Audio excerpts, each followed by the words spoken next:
nous sommes au fait pour pouvoir comprendre l'impérialisme, ces manifestations. Quand je prends dernièrement les propos d'Emmanuel Macron sur l'Afrique, eh bien, tout Africain conscient devrait donc comprendre très vite tout ce qu'il a pu nous dire et qu'est-ce que ça signifie. Le général Tchiani a dit il n'y a pas longtemps du changement donc de tactique ou de stratégie des forces françaises en Afrique. Et je pense qu'il est venu le confirmer. Il s'agit de dissoudre et de garder un dispositif socle. Et Emmanuel Macron l'a si bien dit qu'on ne peut que le remercier pour cette sincérité. Même si certains ont voulu mettre la poudre aux yeux de leur population, mais la réalité finit par rattraper aussi. Ils ne partiront pas de certains pays. Ils ont juste dissous le dispositif. Vous ne les verrez plus dans des bases, mais dans les ambassades, ils seront là. Ils vont constituer des sociétés de sécurité pour sécuriser leurs sociétés qui existent dans ces pays-là. Mais les soldats seront là. Mais vous ne les verrez plus en tenue ou rassemblés dans des bases. C'est tout ce que ça veut dire. Ils vont se réorganiser, mais seront là. Il a parlé de politesse vis-à-vis de certains chefs d'État en leur donnant la primauté d'annoncer donc la rupture ou le départ des forces françaises. Ça nous importe peu, on peut dire. Mais tout ce que nous savons, c'est que si vous voulez une rupture avec ces forces impérialistes, c'est simple, on dénonce les accords. Tout commence par là-bas. Et je pense que l'exemple du Tchad, en tout cas, est palpable. Ils ont commencé par dénoncer les accords. Sinon, si on ne dénonce pas les accords, juste dire que les bases quittent, on n'a rien fait. Parce que le problème se trouve dans les accords coloniaux de défense qui ont été signés depuis l'indépendance. Le plus dangereux n'est pas ceux-là que vous voyez dans les bases. Le plus dangereux, ce sont les conseillers militaires. Les conseillers militaires existent dans tous ces pays. Ils ont existé au Burkina aussi jusqu'en fin 2022, jusqu'à ce que nous prenions nos responsabilités. Et qui sont ces conseillers militaires? C'est ceux-là qui sont censés mettre en pratique la politique de la France ici. Ils doivent travailler à rendre nos armées très faibles pour que la France puisse toujours avoir l'argument d'exister ici. Sous Blaise Compaoré, ils avaient réussi. Nos sentinelles prenaient donc la garde avec des bâtons. C'est ça que la France veut de nos armées. Lorsque nous arrivons à cette étape, nous n'avons pas le choix que de vouloir qu'ils viennent s'installer. Mais l'armée burkinabé a réussi à un moment donné à se débarrasser des conseillers militaires. Malheureusement, je pense qu'en 2019, après l'opération Otapoinou, où ces Français ont vu que l'armée burkinabé a encore une capacité de réagir au terrorisme, ils ont appelé le chef d'état-major en France, ils l'ont instruit de reprendre les conseillers militaires dans toute la structure. Eh bien, il n'a pas accepté, mais au retour au pays, les politiques l'ont instruit d'accepter les conseillers militaires. Et c'est là que les conseillers militaires sont revenus dans l'armée burkinabé en 2019. Avec toutes les conséquences qu'on connaît, l'armée était en train de disparaître dans les années 2020-2021. Et d'ailleurs, c'est le moment où beaucoup de militaires ont dû déserter parce qu'il n'y avait plus d'espoir. On était en train de s'effondrer. Voilà un peu comment ils travaillent. À l'état-major général des armées, dans tous les états-majors d'armée, dans les écoles, c'est eux qui sont censés dicter la politique de notre armée. C'est eux qui nous disent combien recruter, quand recruter et qu'est-ce qu'il faut en faire.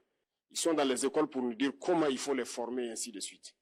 Tant que ces conseillers militaires sont là, vous n'êtes pas indépendant. Votre armée aura juste l'apparence d'une armée qui sera là en train de faire des parades, du cirque.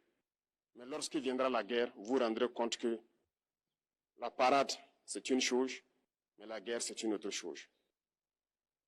Il faut rompre les accords. C'est la seule façon d'avoir une armée indépendante et se construire, être fort. Mais beaucoup de gens ne le comprennent pas peut-être. Et même avec ces accords, la France choisit dans nos États des élèves officiers pour aller les former. C'est à travers ces mêmes accords. Mais en réalité, ces officiers qui partent se former pour la plupart, pour la France, ils viennent pour servir l'État français dans leur pays. Ils ne viennent pas pour servir nos pays. Ils les forment pour qu'ils viennent servir les intérêts de l'État français. J'en veux pour preuve.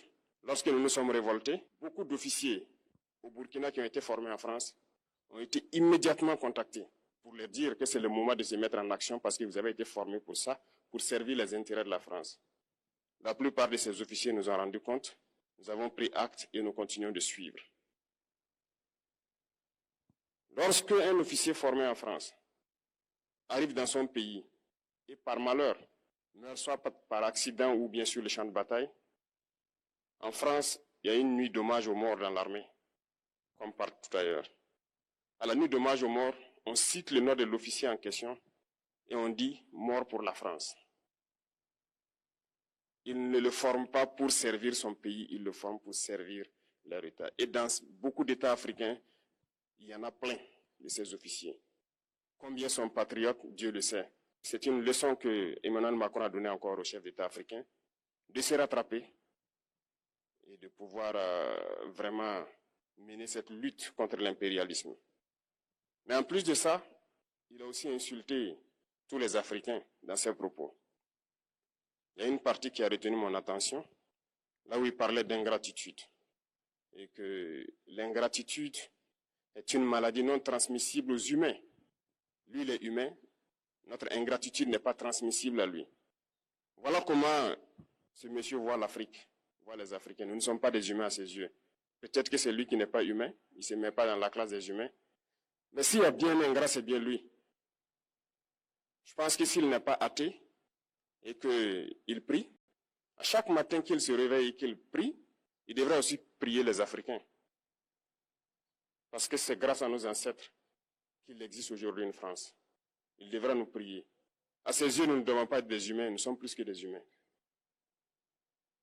Ce sont des messages très forts qu'il passe. Moi, je pleure le peuple français. Mais quand même, il est bien pour l'Afrique. Il est un mal nécessaire pour nous. Ceux qui veulent se réveiller, se réveillent. Ceux qui ne veulent pas se réveiller, comme on le dit, on ne peut pas réveiller quelqu'un qui ne dort pas. Les Africains doivent se réveiller. Nous devons travailler à être indépendants, à faire au moins ce que nos peuples connaissent le bonheur. Et la lutte contre l'impérialisme, c'est ça. Il faut décoloniser les mentalités, prendre en compte toutes ces données-là, parce que le monde nous donne tellement d'exemples à voir. Pour eux, il n'y a pas de morale.